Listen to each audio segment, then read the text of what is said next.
nosso 10º seminário IBRAC de Regulação e Concorrência. Meu nome é Letícia Linde Alencar, eu sou coordenadora do Comitê de Regulação do IBRAC. Tenho o prazer aqui de moderar a discussão do nosso painel sobre regulação em tempos de crise.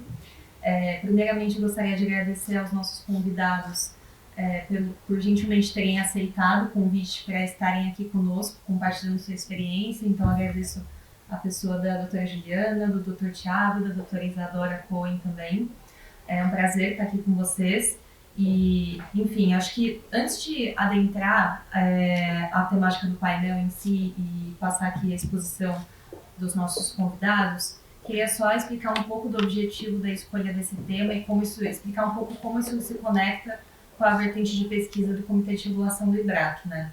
O Comitê de Regulação do IBRAC, ele tem um objetivo de olhar para novas tendências regulatórias que tem um viés transversal, então a gente olha sempre para melhores práticas regulatórias, desafios da regulação, e a gente promove debates, encontros, pesquisas focadas na experiência empírica de órgãos reguladores sobre esses temas, sempre sobre um viés bastante interdisciplinar e intersetorial, né?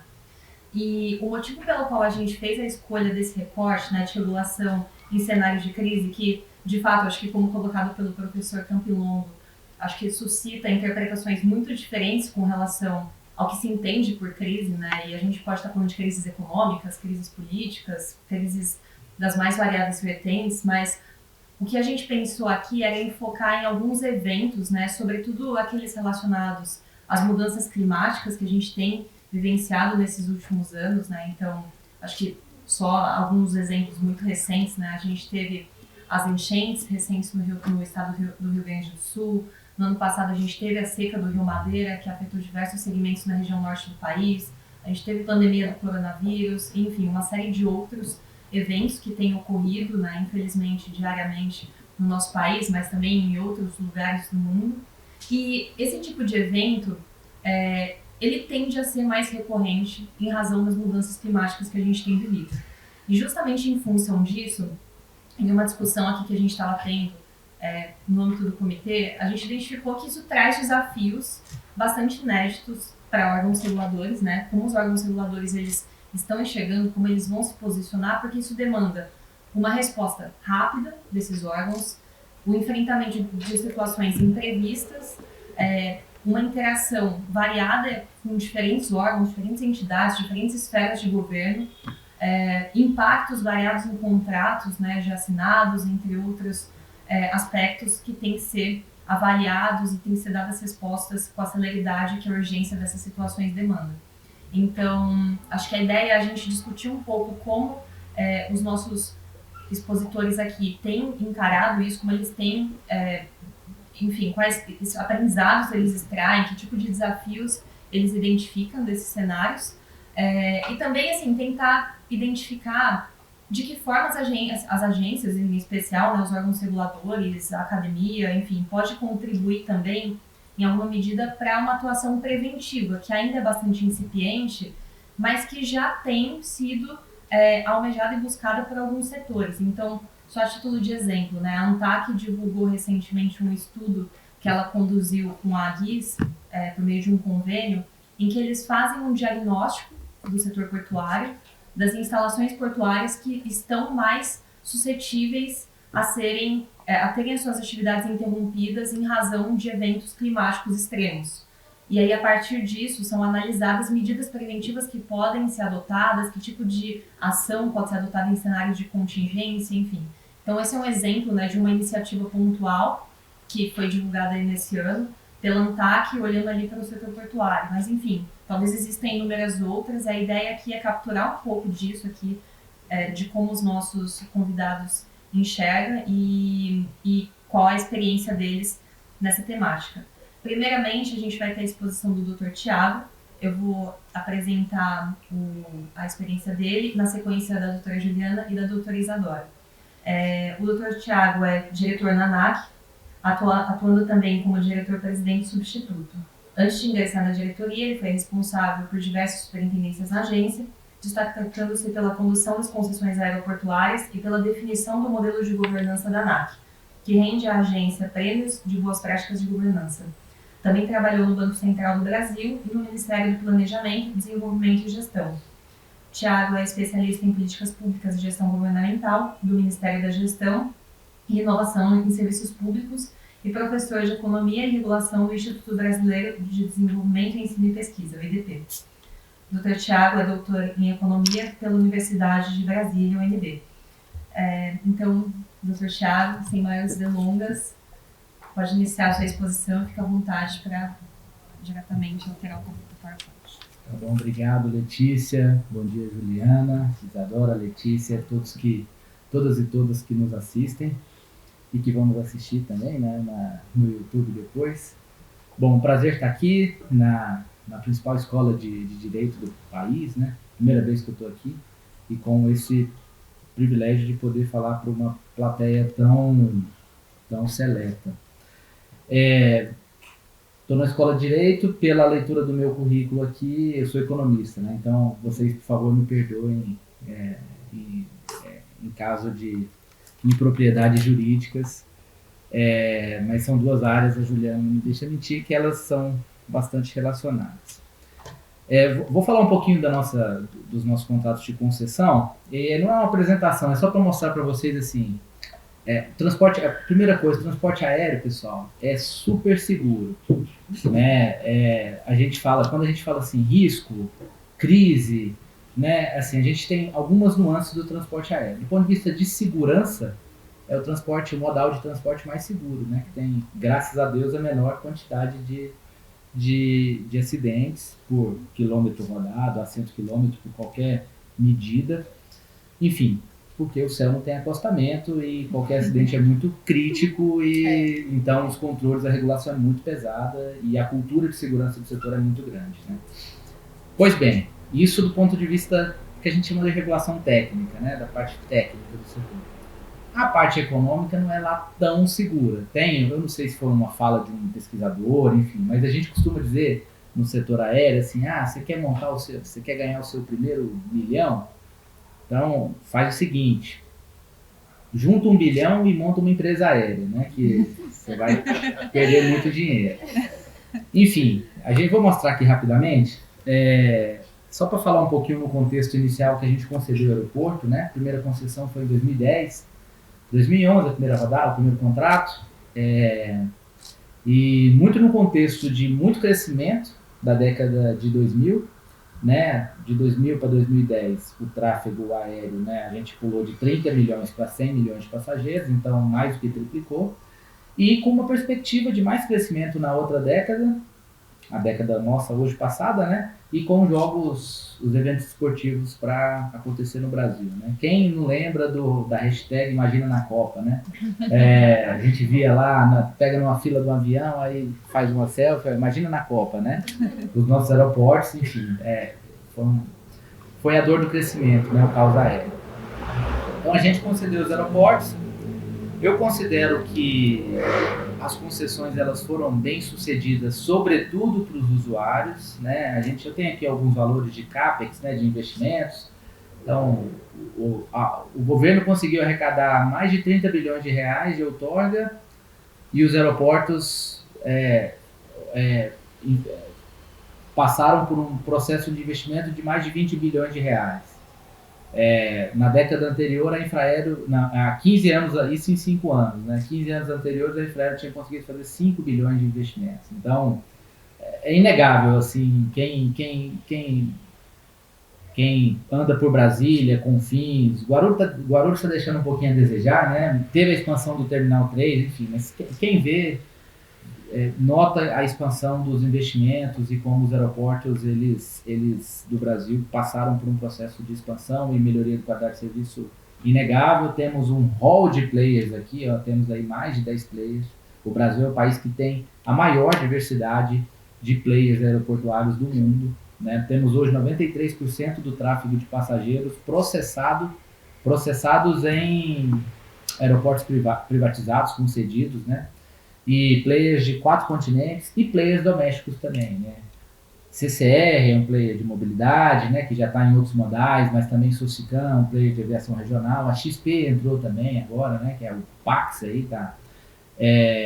enfim, está operando no Campo de Marte e Jacarepaguá. Então, para o usuário foi muito bom. Para os investidores, eu acho que nem tanto. Aqui eu vou passar só das primeiras rodadas, tá? Aqui esse é Guarulhos. O azul é o que a gente previa lá nos estudos de viabilidade que deram ensejo para o lance mínimo do leilão e de demanda total de passageiros. E o laranja é o que aconteceu na prática, isso de 2012 a 2019, né? Vocês vejam aí uma frustração na ordem de 20%, né? Viracopos. A gente previu demais Viracopos, né? A gente deu uma superestimada em Viracopos, né? Era para estar em 2019 já atingindo 20 milhões de passageiros, atingiu metade. Aqui está tudo antes da pandemia, tá? A pandemia deu uma bagunçada no setor. Vou falar um pouquinho da pandemia daqui a pouco. Eu não marquei meu tempo, você me cutuca aqui, tá? Por favor. Brasília, né? Vocês vejam também uma frustração aí em 2019 da ordem de 40%, 35% a 40% de demanda. Em Confins, quase 60% de frustração de demanda. E o Galeão. O Galeão ele é o exemplo mais emblemático, né? Teve até uma medida do governo federal este ano para fortalecer o Galeão. Do ponto de vista concorrencial, tem lá os seus defeitos, mas enfim, não é o foco aqui da nossa discussão, né? Enfim, o fato é, as concessões elas trouxeram investimento, trouxeram arrecadação para o governo, então elas foram boas para o governo, foram boas para o usuário, mas o acionista acho que, né, talvez não esteja tão feliz, não.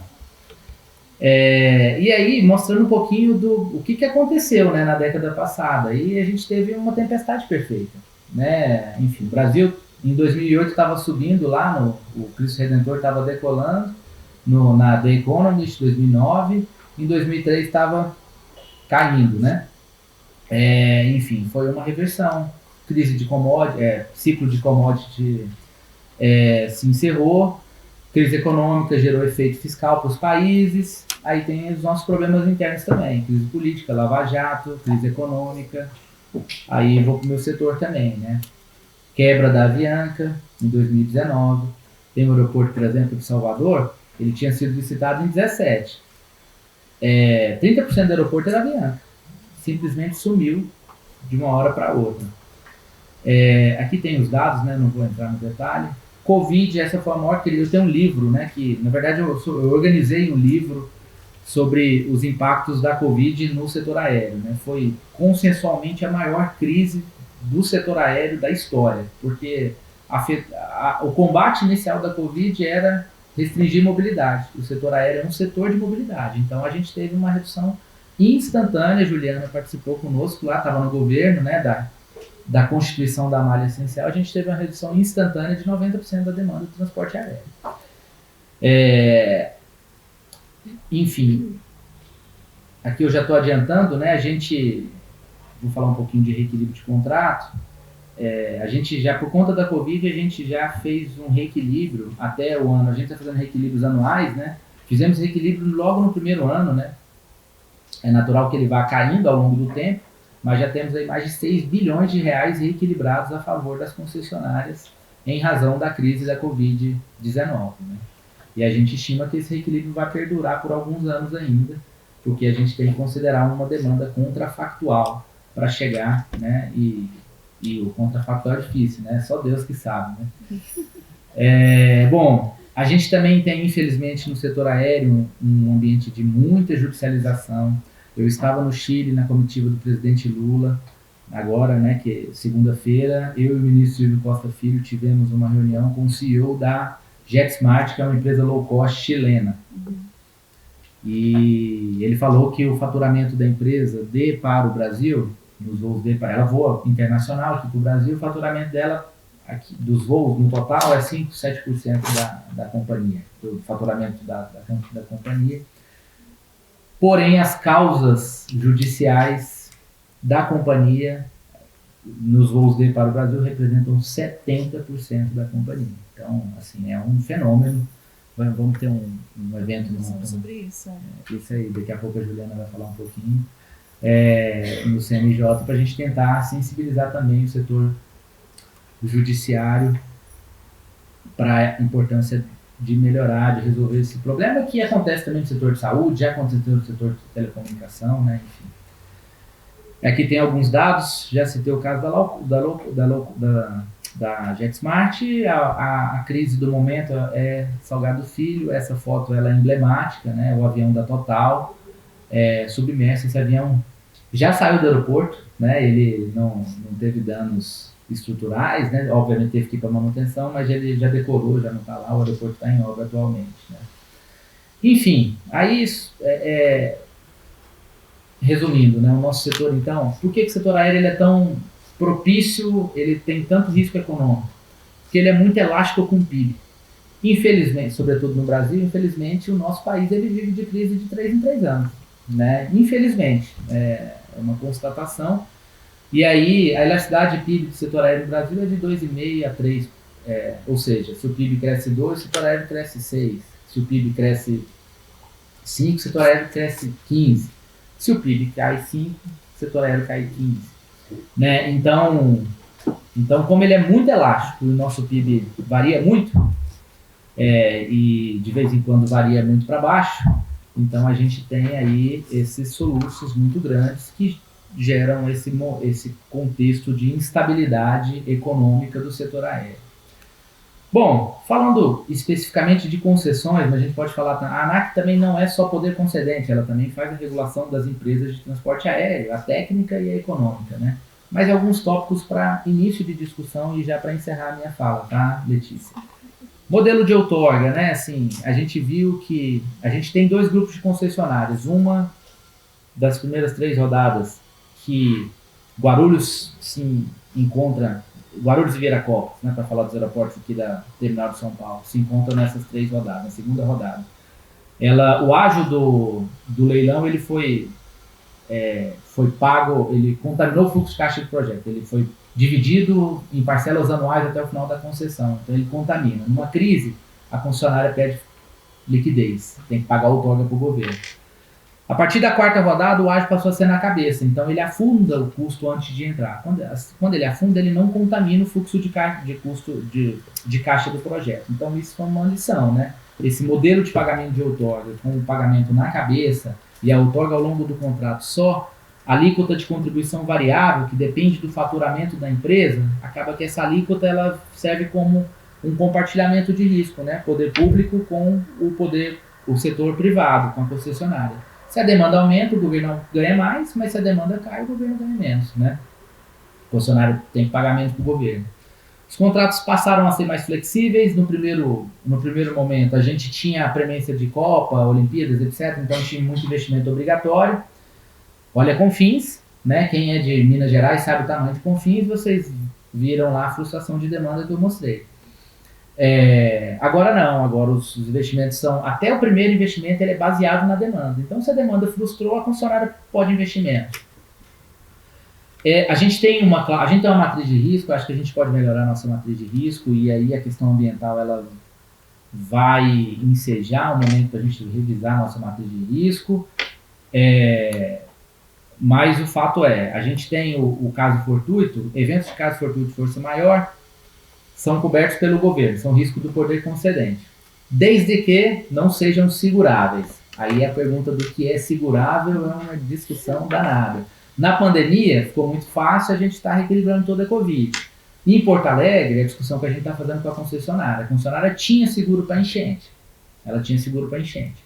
Aí tem 2 discussões. A primeira, se o seguro cobre todo o custo, né? E segundo, se não cobrir, se ela contratou o que deveria ter contratado, né? Eu sou bem pragmático para essa discussão, mas eu tenho um monte de advogado lá que, enfim, eu tenho que... Enfim, no final das contas, tudo é segurável. Eu, como economista, falo, tudo é segurável. Assim, um evento extraordinário é segurável. Eu vou lá pegar o dano do evento e vou passar para a seguradora, né? Enfim, está segurado, né? Enfim. E agora também a gente tem, né, um movimento aí...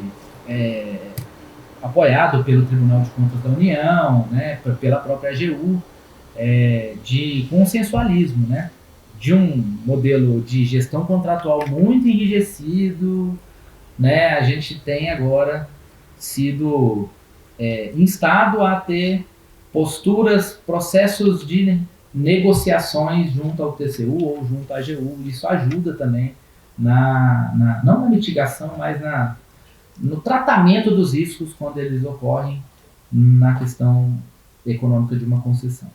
Bom, só questões para ponderar, trouxe obviamente bem específicas do meu setor e espero contribuir para o debate. Muito obrigado, pessoal.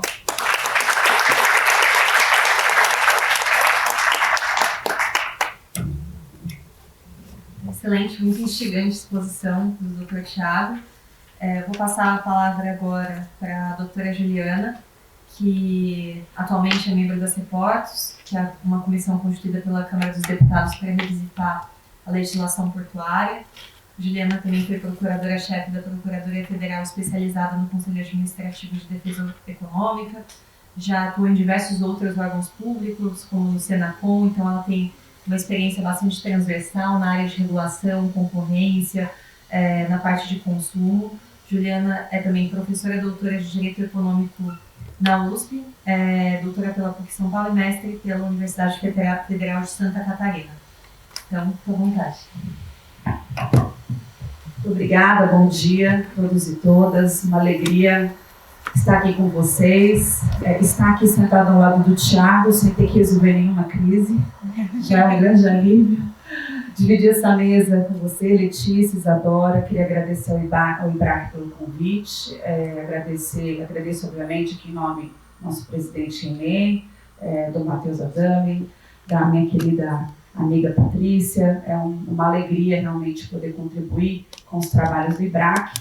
E eu acho que eu cumpri todos os eixos do IBRAC, viu? Porque pela concorrência, pela regulação, pelo consumo, pelo comércio internacional.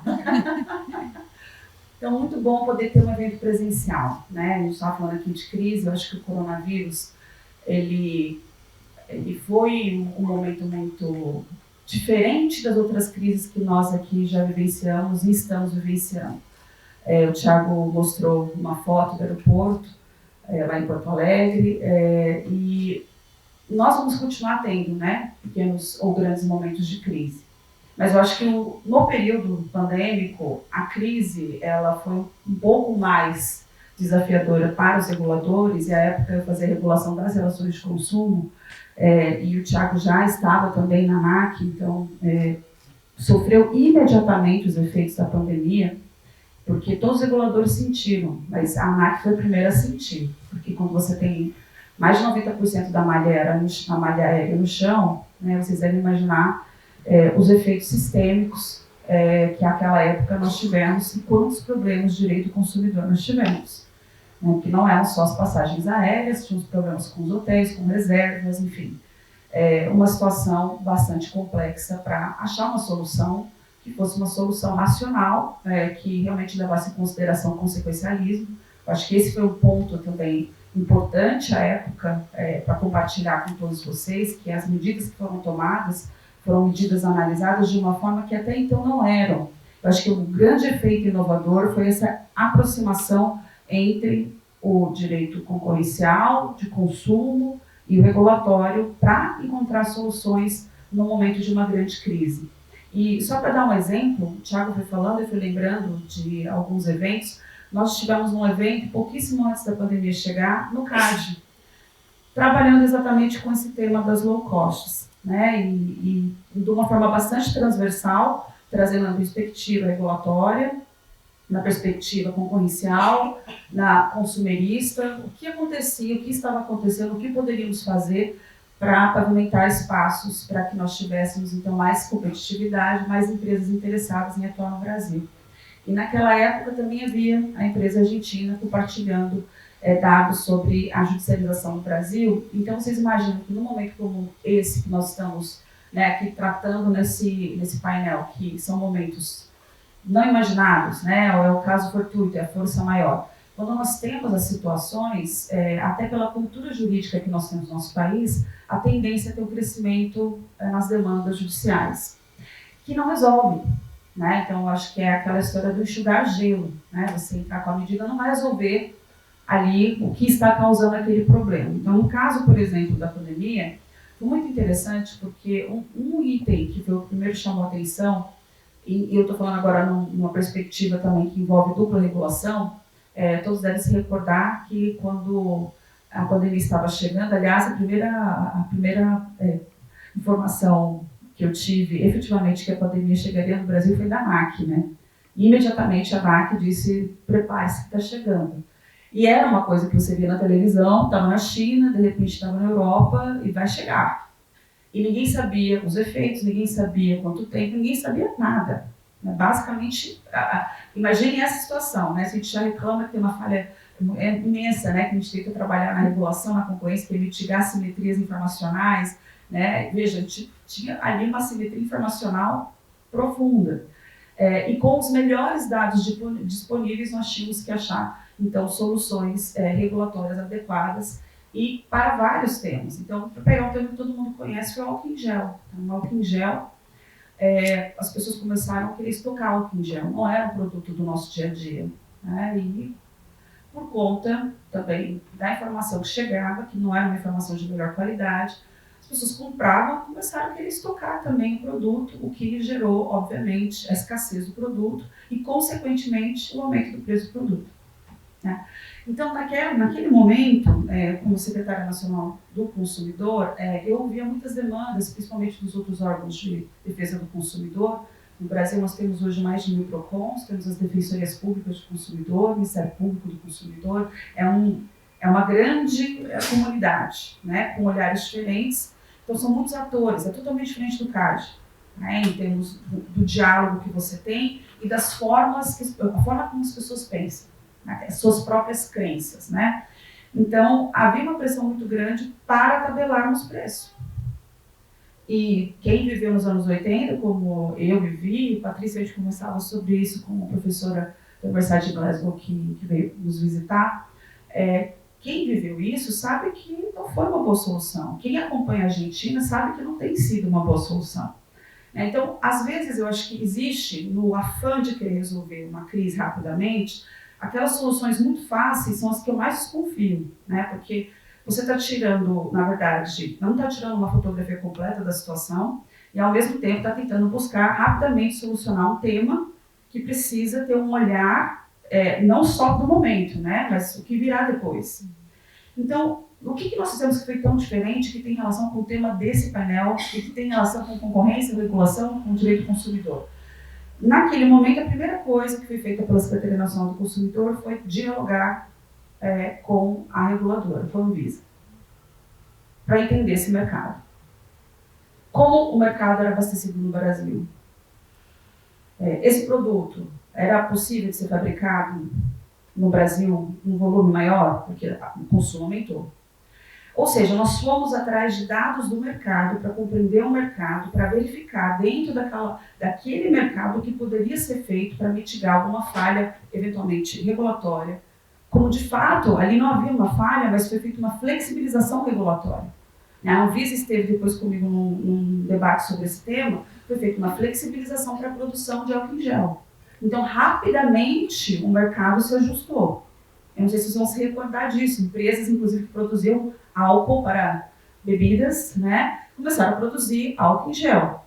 Então, rapidamente, o mercado fez esse ajuste, porque houve uma flexibilização regulatória da Anvisa diante de um momento de crise e não foi necessário fazer uma intervenção econômica desnecessária no mercado. Então, existem soluções que nós podemos construir juntos? Sim. Existem soluções que vão minimizar os efeitos de uma crise? Sim. Às vezes não existe a vontade, né, dos atores que precisam trabalhar juntos de trabalharem juntos. Acho que esse é um ponto que realmente precisa ser considerado, porque crises nós passaremos, né, por outras. Então, no caso da própria ANAC, bom, as empresas queriam estar com um avião, né, não queriam que o avião ficasse em solo. A ANAC também não gostaria de estar recebendo tantas reclamações de consumidores, tenho certeza. Mas o que podia ser feito? Bom, então vamos trazer alternativas para esses consumidores. Eles vão poder remarcar essa passagem por um período X de tempo, eles vão poder ter um voucher que pode ser reembolsado num X de tempo, porque tinha, de um lado, e foi uma situação realmente atípica, uma vulnerabilidade do fornecedor, né? O próprio fornecedor se tornou um vulnerável, porque o consumidor é sempre vulnerável. Nosso Código de Defesa do Consumidor já estabeleceu isso é algo que não se discute. Mas naquele momento o fornecedor estava numa situação de vulnerabilidade, ele não podia ofertar o produto ou o serviço e ao mesmo tempo ele não tinha como dar uma certeza de quando ele poderia. E se ele tivesse que fazer como se fosse o reembolso imediato de todas as passagens, nós sabíamos que a crise seria muito maior. Porque se nós já temos um mercado hoje muito concentrado, com pouquíssimos players, provavelmente nós teríamos quem sabe dois, né, Tiago? Porque a situação era absolutamente crítica. Então, construir essas alternativas, unindo esses olhares, que são olhares diferentes, eu acho que foi o grande exercício feito naquele momento. Muitas pessoas não entendiam. Depois, eu acho que sim, os reguladores entendiam. O que nós estávamos fazendo, porque todas as vezes que eu mandava ofício para a ANAC, não pense que eles gostavam, né? Mas tinha que mandar, ficar oficiando o tempo todo, porque nós tínhamos que mostrar depois para os órgãos de proteção e defesa do consumidor, para todos que nos provocavam, qual era o trabalho que estava sendo feito e o que nós já tínhamos mapeado naquele mercado que poderia colaborar com a reclamação que estava surgindo num determinado setor. Foi assim a época, né? Vocês vejam que podem ter soluções diferentes para questões parecidas, né? Eu sei que o arroz recentemente também teve aqui um movimento, né, também no Brasil, que não é decorrente do coronavírus, mas naquela época, como teve, nós fomos entender o mercado. Então, diálogo com a Conab, com a Camex, foi feito um pedido, inclusive, né, para uma mudança na Camex, que resultou aí numa desoneração da importação e que baixou um pouco o preço do arroz, né, que era algo que estava sendo bastante demandado pelos consumidores. E ao mesmo tempo que nós fizemos isso, tanto na época do álcool em gel, nessa época do arroz, a gente foi trabalhar com um aspecto que eu acho que tem que ser trabalhado, que é mitigar a assimetria informacional que existe nos mercados. Os consumidores não entendem por que a passageira subiu. Eles não entendem por que o álcool em gel está caro. Não entendem por que o arroz subiu o preço. E mais do que isso, ninguém precisava estocar gel se estava dentro de casa. Então foi feita uma campanha de educação para o consumo, né, uma campanha muito forte no sentido, se você está em casa, lave sua mão com água e sabão. Também você não precisa ficar estocando álcool em gel. E a gente pode pensar que isso é um pouco óbvio, mas não era óbvio. No momento de crise, a gente tem que trabalhar com um aspecto que de economia comportamental, né? Então, aquele efeito da manada, as pessoas estão comprando, está todo mundo comprando, está todo mundo estocando, não é racional. Então, trabalhar com todos esses eixos, eu acho que se tem uma lição grande, né, de uma época de grande crise, né, e a gente está vendo essas crises se repetindo hoje, né, por conta de outros incidentes, infelizmente aqui também no estado de São Paulo nós tivemos, esse do Rio Grande do Sul em grandes proporções, eu acho que das lições que nós ali conseguimos realmente trazer, né, para o nosso dia a dia, acho que a principal delas precisamos conhecer os mercados. E o regulador conhece melhor o mercado. Então, se um órgão de proteção e defesa do consumidor, se o órgão concorrencial não tiver o diálogo com o regulador, ele não terá a fotografia completa desse mercado. Então, é preciso compreender também o mercado para você poder, aquela história, né? Aplicar o remédio no lugar certo, não matar o paciente. Existem muitas medidas que são adotadas, inclusive em países vizinhos, como nós acompanhamos, são medidas populares, simpáticas, mas elas causam um efeito nefasto. Então, é muito bom no começo. Em pouco tempo nós temos o desabastecimento, nós temos os preços que vão crescendo, não existe como controlar. Nós já vivemos isso, para saber também.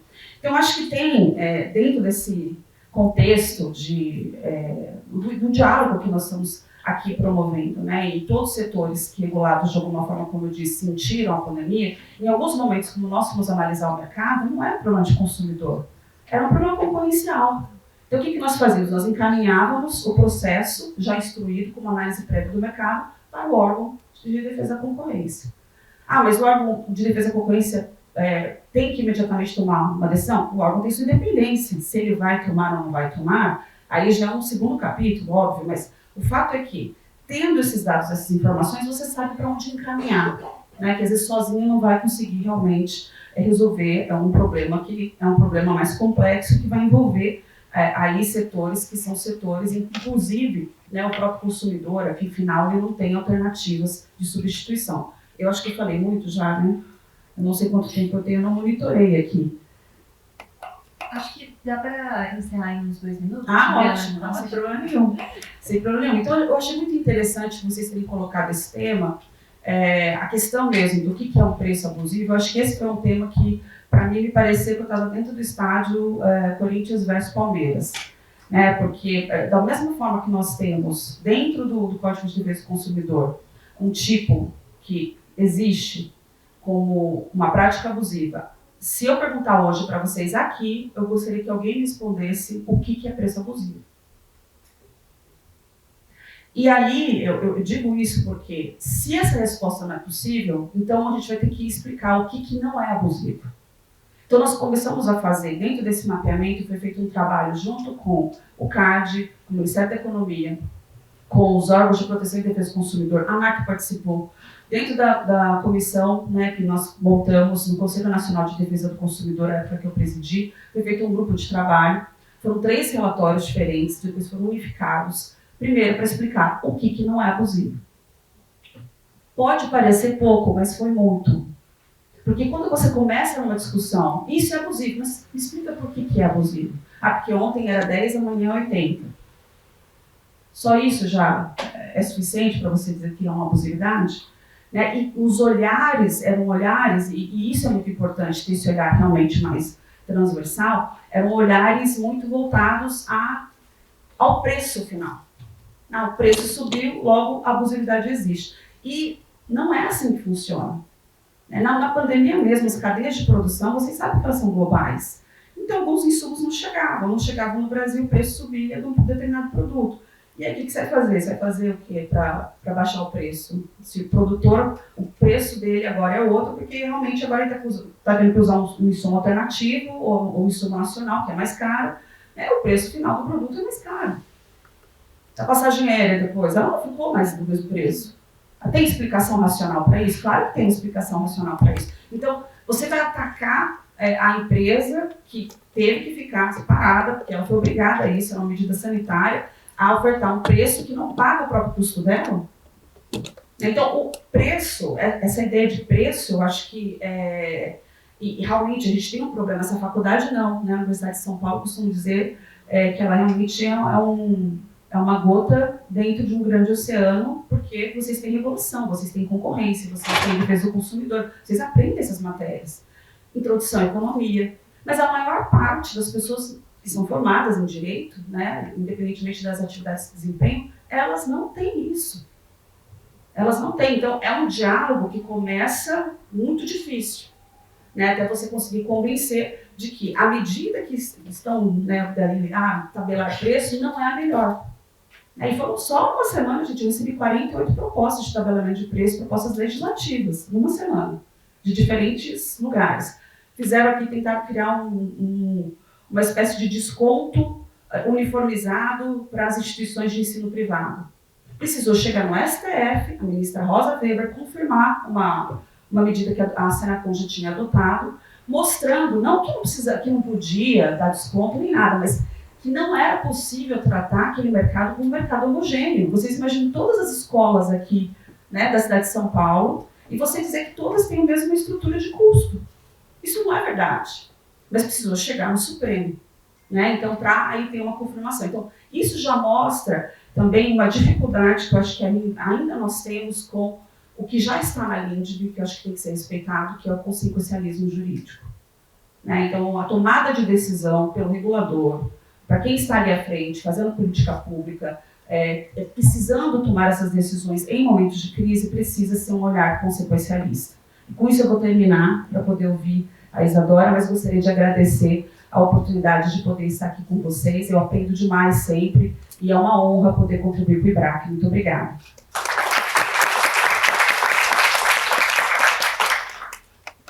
Muito obrigada, doutora Juliana, excelente exposição. Passando então agora para a Isadora. A doutora Isadora é sócia da ICO Consultoria. Ela foi secretária executiva de Transportes Metropolitanos de São Paulo entre 2022 e 2023, secretária executiva do Programa de Desestatização responsável pela Unidade de Parcerias Público-Privadas do Estado de São Paulo entre 2015 e 2019, é diretora da Divisão de Logística e Transportes e diretora do Departamento Jurídico da Federação das Indústrias do Estado de São Paulo, Fiesp. presidente entre 2019 e 2022 do Infrahuman Brasil, além de fundadora do InfraCast. Isa, fica à vontade. Deixa eu só passar aqui.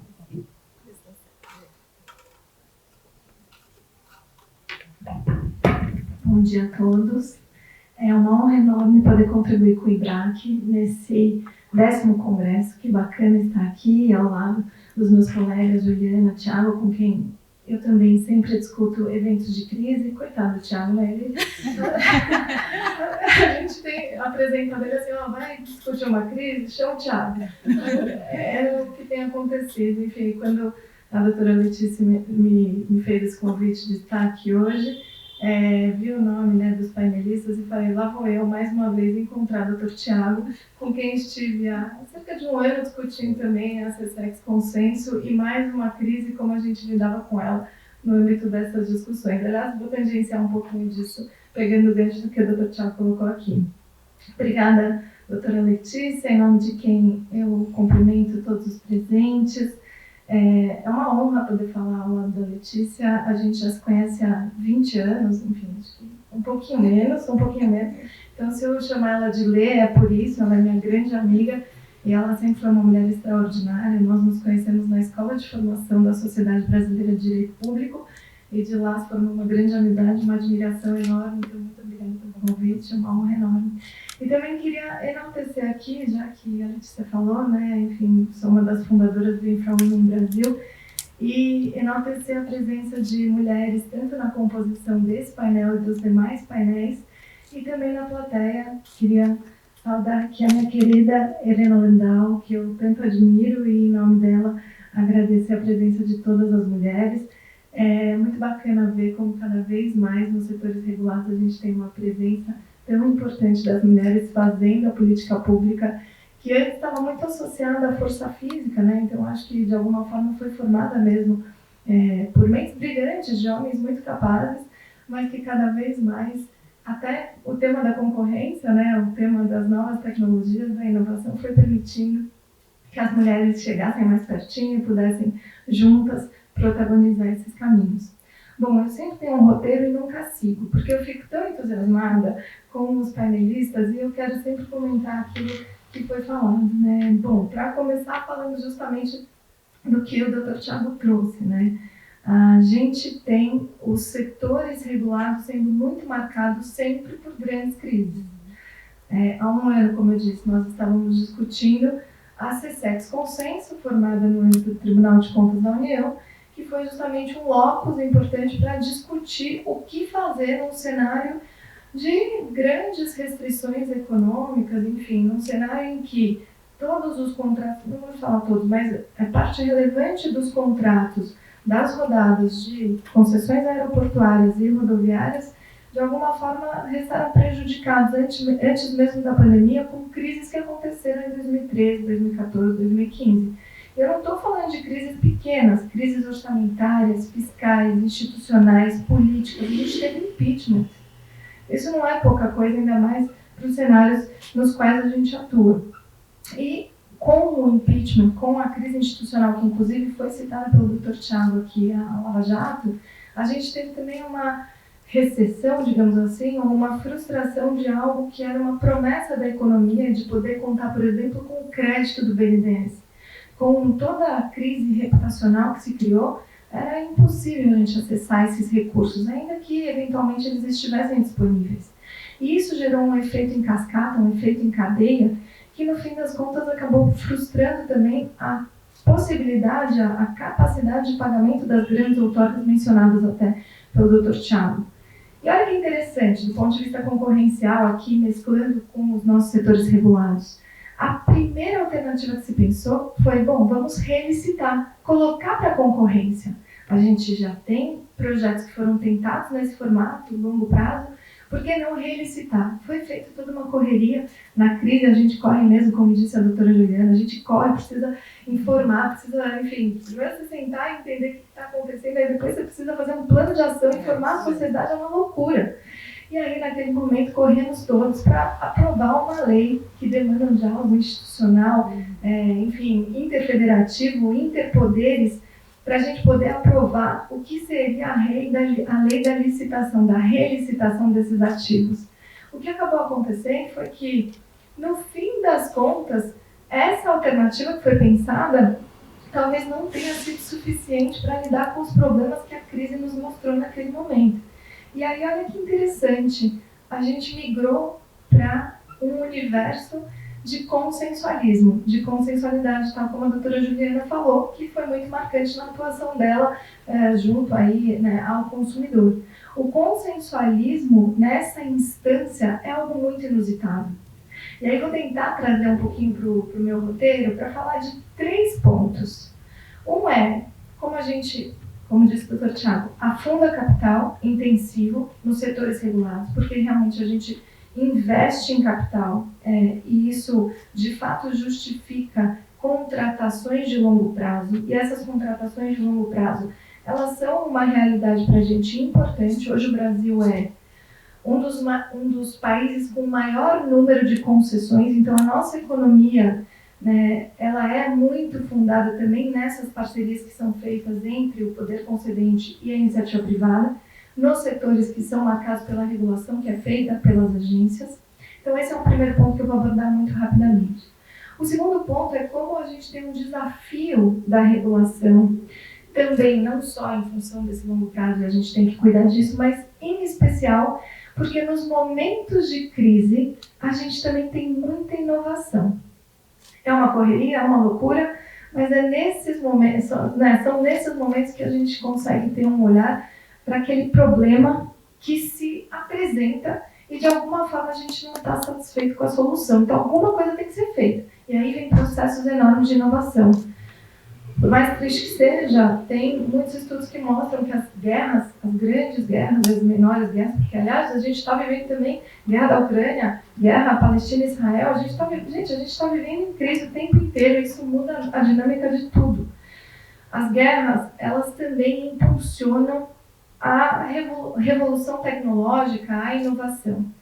E isso faz com que a gente possivelmente quebre a lógica do monopólio que estrutura os nossos contratos de longo prazo.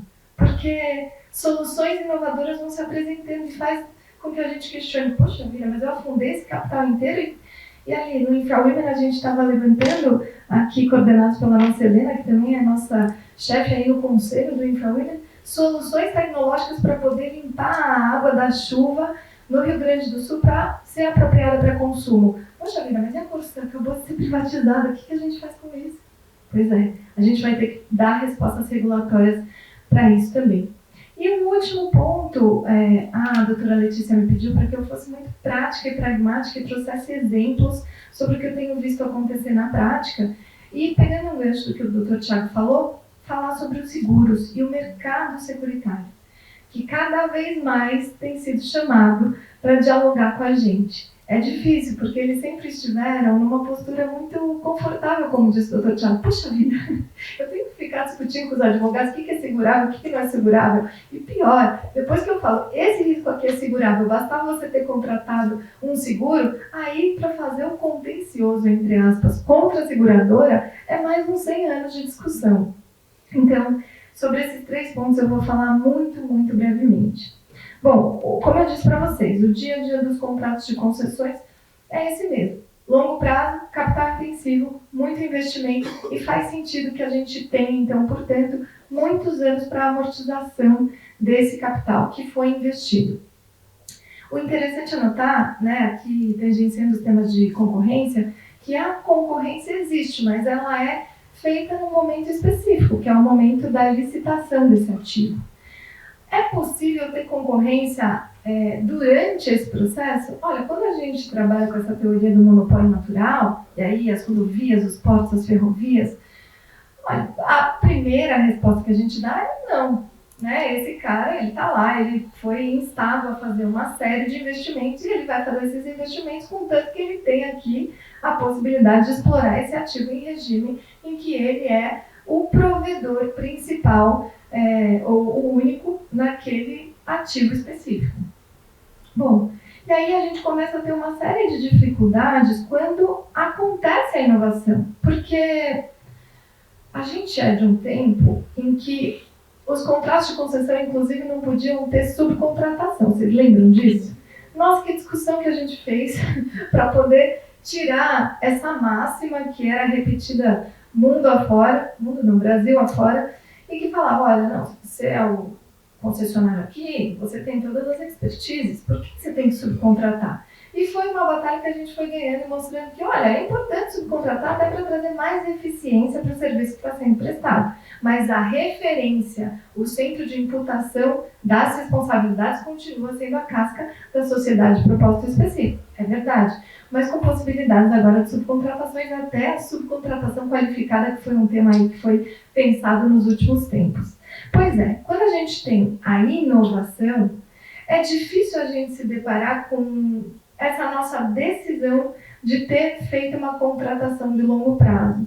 Bom, eu trabalhava na Agência Reguladora do Estado de São Paulo, na época, isso em 2011, quando a gente começou a discutir como que a gente ia trocar as luzes incandescentes por luz de LED. Eu sou desse tempo, e aí, no fim das contas, isso era uma grande revolução. Olha só que tecnologia. E a gente começou a pensar, bom, mas faz sentido trocar isso? Quem é o provedor desse negócio? E a concessionária, ao mesmo tempo, falava, não, eu já fiz esse investimento.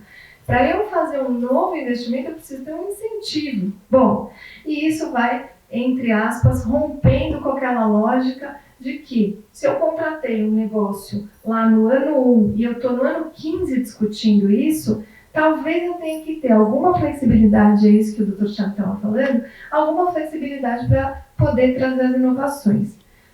Indo para frente nesse filme, o que a gente foi perceber é que, várias discussões depois, hoje, ao invés da gente, quem sabe, romper com a lógica das contratações de longo prazo, a gente está trazendo os tais dos sandbox regulatórios. Quem já ouviu falar nisso? E aí, no sandbox regulatório, a gente tem hoje um exemplo que já foi testado e que eu acho que cada vez mais pode incorporar os nossos contratos. Essa já é uma solução prática, Lei, que você me pediu. No Rio Grande do Sul, antes das enchentes, a gente já teve uma primeira rodovia com esse ambiente regulado de teste da inovação. Se a gente, há 15 anos atrás, falava sobre luz de LED, hoje a gente está falando em substituir call box, substituir, enfim, uma série de equipamentos na rodovia para poder ter maior aderência, por exemplo, com a conectividade, Wi-Fi, 5G, enfim, quanto a gente evoluiu nesses 15 anos. E o Free Flow vem nessa esteira, porque ao invés de você precisar ter praça de pedágio, quem sabe você pode ter um pórtico ali, com uma leitura da placa, você já consegue fazer a cobrança. É muito tecnológico, não é? Só que a gente não pensou nisso há 15 anos. Ou se pensou, achou que era uma coisa muito remota de acontecer. Hoje a gente tem pesagem dinâmica dos caminhões cargueiros. Hoje a gente tem, enfim, uma série de outras questões aqui que tem que ser incorporadas nessa lógica. E a cláusula do sandbox regulatório, ela permite que as inovações possam ser testadas e inclusive erradas. Pegando um gancho também do que o Dr. Thiago falou, e que eu acho interessante a gente tratar aqui, e muito brevemente aqui, né, para a gente poder tratar de outros temas também, essa lógica de você ter, seja uma outorga variável, ou seja um compartilhamento de riscos com um fluxo sempre constante de pagamentos que a própria concessionária faça para o poder concedente, ela é, no fim das contas, um colchão de liquidez com o qual você pode realmente brincar, caso haja a necessidade de você responder a um risco específico ou a materialização de alguma crise. E isso tem sido cada vez mais incorporado nos contratos de concessão. E, ora, isso é uma regulação, porque, de alguma forma, as agências têm que conviver com isso que está contratualizado, e a regulação contratual é, por que não, uma regulação também importante. Cada vez mais a gente tem visto mecanismos endógenos de garantias para esses contratos, justamente fazendo frente às crises que vão acontecer, que vão gerar desequilíbrios constantes desses contratos. E por que não a gente trazer respostas dentro dos próprios contratos para esses eventos climáticos, eventos catastróficos, eventos econômicos, que façam com que a gente tenha oscilações enormes, seja na demanda, no câmbio, nos insumos e um sem número de coisas que aconteceram e que vão continuar acontecendo. Então a gente vê hoje, por exemplo, aportes de recursos que são aportados pela concessionária numa conta garantia vinculada à concessão. Esse dinheiro não é liberado para o Estado, esse dinheiro não é liberado para o governo, ele fica como um colchão para justamente fazer um anteparo, aí fazer um colchãozinho de liquidez para eventos como esses. Enfim, tem bastante coisa sendo testada. Eu acho que risco, como disse o professor Campilongo, é mesmo a temática que a gente tem que enfrentar quando a gente fala de crise, quando a gente fala de regulação. E aqui, para fechar esse meu primeiro ponto, acho que faz sentido, então, a gente olhar para o contrato, para a regulação contratual como uma possibilidade interessante de ser utilizada aí para fazer frente a esses eventos, né?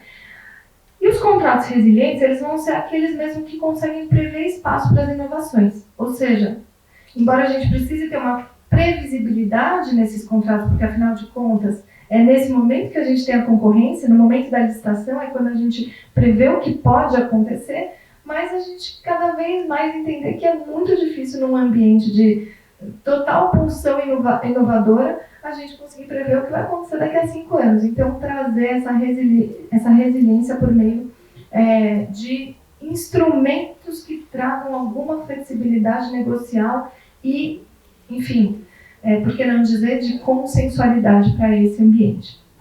E tirar essa mácula da licitação, né, essa burla ao processo da licitação como uma máxima que a gente repete à torta e à direita, porque a gente já vai trazer alguma flexibilidade nos instrumentos que já vão estar aí, de alguma forma, dispostos contratualmente. E aí, sobre o meu segundo ponto, eu só vou deixar uma provocação. A gente sempre se acostumou a regular, então, os monopólios naturais, no caso dos setores regulados para a infraestrutura. Cada vez mais a gente vai ter que perceber que existe um ambiente de mercado sendo desenvolvido nesses universos. É assim com os trens, nas short lines, é assim com a energia, né? A Helena vai poder dizer, mas a geração há quantos anos já não é mais uma concessão? A geração...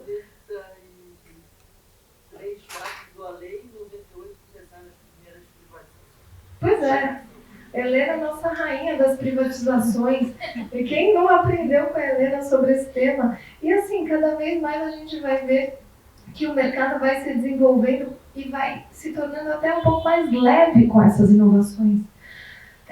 Os portos com os tubes, né? E agora o saneamento, cada vez mais a gente começa a ver soluções encapsuladas off-grid, fora da rede, soluções para grandes consumidores, enfim. Um sem número de exemplos a gente poderia dar aqui para a gente poder trazer esse desafio de como a gente vai regular esse mercado que surge e que faz uma concorrência com aquele que a gente achava que era um monopolista. Será que o Estado vai ter que responder a isso? Vai fazer uma garantia para, eventualmente, lidar com a frustração de receita decorrente do incremento da inovação em outras tecnologias? Não sei. A gente vai precisar pensar sobre esse tema. E, muito, muito brevemente, sobre os seguros, né, e aí já me encaminhando para o fim, acho que já chegou o momento que se tornou urgente a gente trazer os seguros para dentro desses projetos. O que eu tenho visto acontecer cada vez mais é um convite desesperado dos poderes concedentes e até das concessionárias para trazer as seguradoras como responsáveis ou corresponsáveis de fato daquilo que se materializa, como uma ferramenta de gestão de risco de fato. Não é de agora, mas só agora a gente começou a perceber que desde 2015 a gente tem contratos que permitem o step-in das seguradoras. E o que é o step-in? É em eventos muito catastróficos, e aí a gente está falando de crise, então, né, são tantos, que a gente permita que as seguradoras, inclusive, assumam parte relevante da tomada de decisão desses ativos que são concessionados.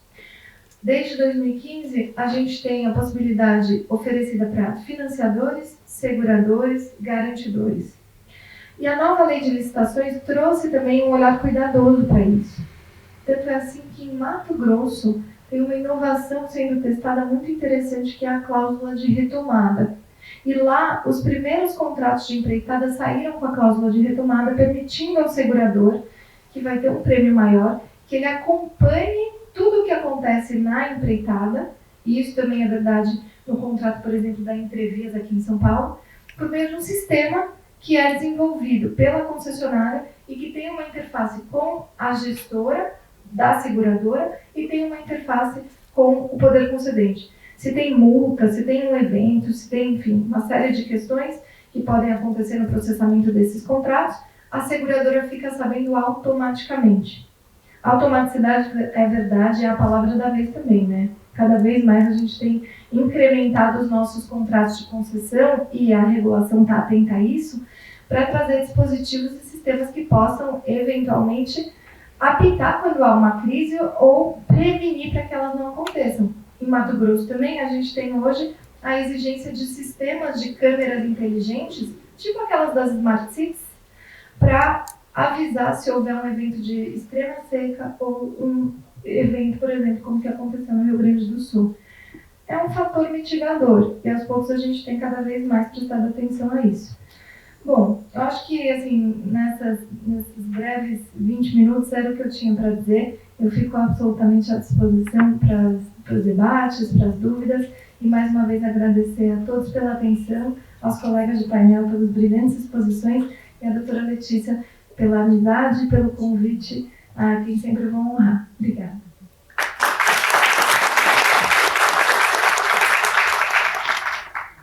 Obrigada, doutora Isadora, pela excelente exposição.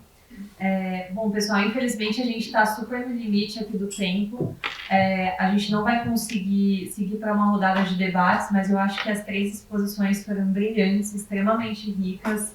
Dá para ver que todos eles são bastante experimentados em crises, né? Tanto na prática como em eventos variados. Então, acho que a escolha aqui não poderia ter sido melhor para a composição do painel.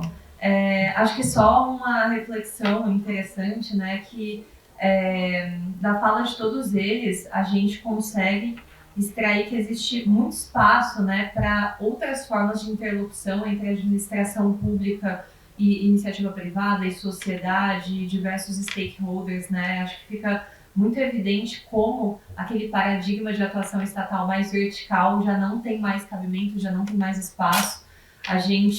A consensualidade estava presente aqui na fala do Dr. Tiago, da doutora Juliana, da doutora Isadora também. Consensualidade, também foi falado muito sobre consequencialismo, né, que também é uma vertente muito importante, se evitar adotar decisões assodadas, né, em função das pressões do momento, de modo que se deve analisar esse cenário completo esse que você só avalia quando de fato você obtém todas as informações pertinentes no processo de tomada de decisão, né. Interação, então, entre órgãos, diferentes setores afetados. Acho que também ficou muito evidente pelas falas, né, que a gente não tem uma bala de prata, assim, né, não tem uma solução única, seja no viés preventivo, seja no viés de mitigação dos impactos, uma vez ocorrido um evento como esse. De fato, a gente tem que ter flexibilidade, né, que também acho que permeou muito da fala de vocês, flexibilidade para renegociação, para uma composição, para a construção de soluções conjuntas. Então, acho que, enfim, algumas medidas práticas vocês já trouxeram, assim, do que pode ser pensado de uma forma mais macro para se contemplar em modelagens contratuais. Acho que na atuação do poder público, órgãos reguladores, interlocução com sociedade, né, cartilhas, enfim, acho que são vários os mecanismos disponíveis. Os órgãos já têm uma experiência agora em relação a isso e, enfim, acho que a gente vai ter bastante espaço para aprimorá-los e para, enfim, estudá-los e aqui no IBRAC a gente também tentar contribuir na medida do possível para essa construção. Dá tempo de fazer uma fala de encerramento breve, Matheus? Então, acho que vou passar aqui primeiramente para o Dr. Tiago fazer já a sua breve fala de encerramento e a gente dá sequência aos demais painéis, na sequência a doutora Juliana e a doutora Isadora.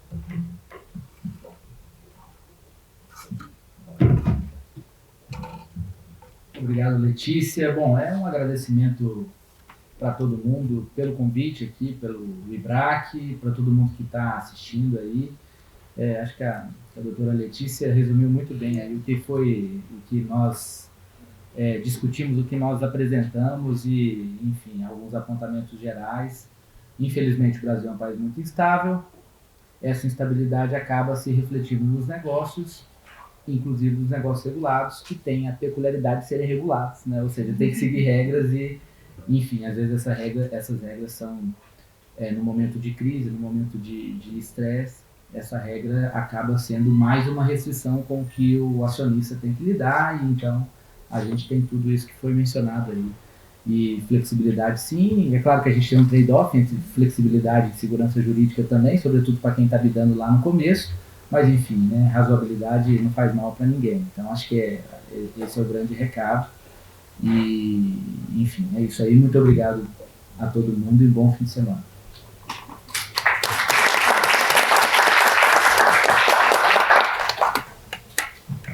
Bom, também agradecer. Queria aqui parabenizar o talento que a doutora Letícia tem em conseguir resumir, né, todas as ideias. Ela conseguiu rapidamente resumir basicamente os eixos temáticos que nós exploramos aqui ao longo desse painel, e de fato eu acho que se faltou alguma coisa, mas não faltou, porque está ali meio que escondido também em todas essas falas. Eu acho que tem um grande espaço para o nosso país de trabalhar com a regulação de outra forma. Não, porque nós temos uma forma já conhecida, mas tem um espaço muito grande para autorregulação, para corregulação. Esse é um grande tema que eu acho que também precisa ser trabalhado, né, Thiago? Acho que nós vimos ao longo da pandemia a importância dos próprios setores buscando soluções junto com as autoridades. Eu acho que em momentos de crise isso é fundamental. E hoje, até porque existe toda essa movimentação em torno do ESG, né, eu acho que existe ainda um compromisso muito maior das empresas. Vocês viram, não preciso falar nem o nome da empresa, mas uma das empresas que passou a produzir álcool em gel já no início da pandemia é uma grande empresa de bebidas, né, e que naquele momento ela vem como um fator colaborativo. Da mesma forma, quando nós tivemos aí a suspensão, muitos trabalhos, muitos são autônomos, a própria Febraban buscando os reguladores para também trazer alternativas para aqueles que perderam sua renda. Então, veja, existe um espaço grande ainda para nós trabalharmos em outros eixos regulatórios, que eu acho que vão unir cada vez mais isso que foi dito aqui por todos, né? Que não é só o Estado, né? Então, tem o Estado, tem os terceiros interessados, tem de fato um espaço para corregulação e existe um espaço para um trabalho mais interinstitucional entre os reguladores, que eu acho que é o que mais traz resultado. Bom, com isso eu fecho minha fala e mais uma vez agradeço a atenção de todos vocês.